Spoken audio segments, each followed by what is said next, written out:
Hello, and you're welcome to the Free State of Seven. And I am your bastion of free thinking finance, Matthew Mills. And in our latest Seven lecture, we're going to take a look at the midterm elections that are going on over the pond and ask ourselves, what on earth are they doing and why should I care anyway? Now, if you've been following the news at all, then you will know that across the pond this year is a midterm election year. And with our American cousins having fought fiercely for their independence from Britain and from the Crown, and while they might deny it, they have maintained many of our characteristics and traits, including, as we can see from this photograph here, the fundamental British ability to queue. Now, to really understand what's going on, you've got to have some historical perspective. So prior to July 1776, the Americas were British colonies, not to mention subjects of the Crown. Now, the War of Independence changed all of that. The colonials had become increasingly resentful of taxation from a remote legislature, itself subject to the divine right of an unelected head of state, the king, within which they had no voice, no representation whatsoever. And you might have heard the term no taxation without representation, which was the clarion call for the independence movement. Now, calls for change were greeted as sedition in England, and failure to reach a compromise between the New World and the Old ultimately exploded into the War of Independence. Now, after 8 years of fighting, the American colonies wrested their independence from England. We finally let the colonies go, or at least we loaned them the states for the time being. And the founding fathers promptly set about establishing a basis for government. And this is enshrined in what's called the Constitution. Now, the principles and precepts were effectively that all men were created equal, thereby in the authority of divine right, thereby a king, and that government of the people should be by the people for themselves. And on that basis, the United States of America, as we know it, came into existence. The system of government that emerged in the United States is delivered through an architecture specifically designed to apply balances and checks to the application of political will and power. The president, who's the most visible face of government, acts as the chief executive for the entire country. Now, while you've got this very powerful individual who's been elected into office, the Americans will not have a king, no siree Bob. So the president can't just do as they please. And their agenda has to be agreed by what's called a House of Representatives before it can pass into law. And the House consists of the Senate, with 2 elected representatives from each state. And then alongside the Senate, you've got Congress, which has representatives from each of the congressional districts, which are the subdivisions of the state. So if you're looking at this in England, it's a bit like the boroughs that make up the counties of the United Kingdom. And although there are only 2 senators from each state, there can be loads and loads of congressmen. And I think California, which has the greatest number, has something like 53, whereas Alaska, because there's nobody there, just has 1. And then the final piece of the puzzle is that while the Senate and Congress must agree policies before they can pass into law, these must then be ratified by the Supreme Court to ensure that there's no infringement of the Constitution. And you've got a series of judges here, 9 in total, who are appointed by the President. And they're there just to make sure that any laws don't actually contravene the principles and precepts that are enshrined in the Constitution. And this basically is democracy in action. Now, all that said, the Constitution also recognises that power in perpetuity is not in the interest of democracy. I mean, you could, for example, end up with a despot who would not let go of power. And we all know who I'm referring to there, I think. A president is elected every 4 years, and with one notable exception, and there's a prize for anyone who can guess what that exception was, they may only serve 2 terms. Congressmen and senators are also elected every 4 years, midway through the presidential term of office, the midterms. And just to make things more complicated, congressmen can serve 2 years and 6 terms, and senators can serve up to 2 terms of 6 years. And if you're not confused yet, then you will be. Anyway, the positioning of the midterms, which is the important bit, is specifically designed to offer a plebiscite or a popularity contest on the incumbent president, and it essentially further limits their power.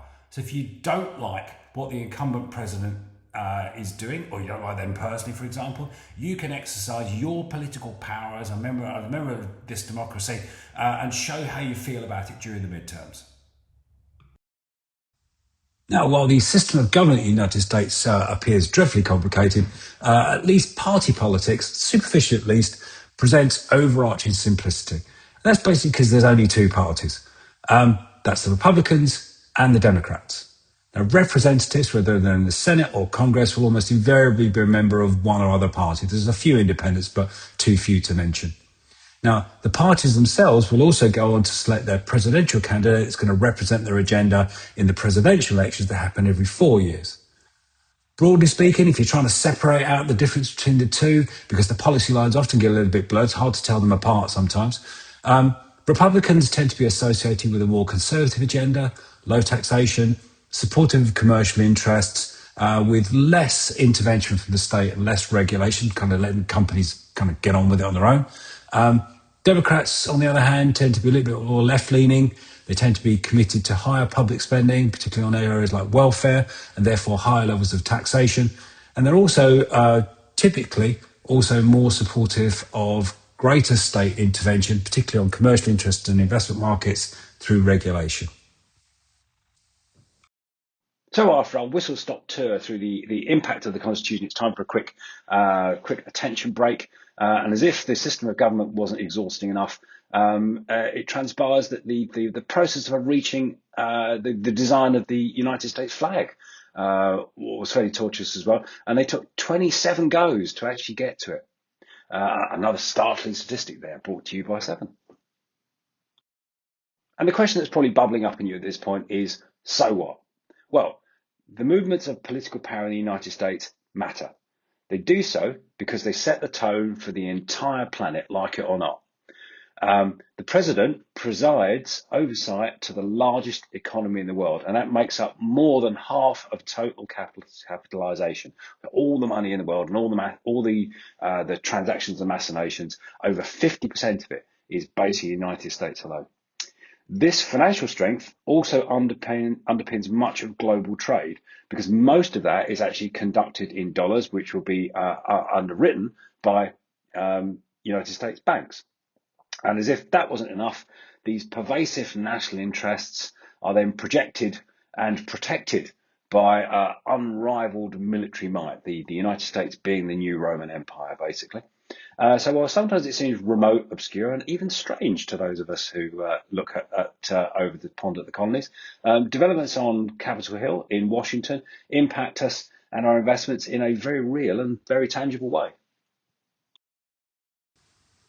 Now, midterm elections are important because they determine the legislative power of the president. The president may find themselves facing a House of Representatives dominated by the opposition party. For the current incumbent, that actually looks increasingly likely as we move towards November, which is when the midterm elections will take place.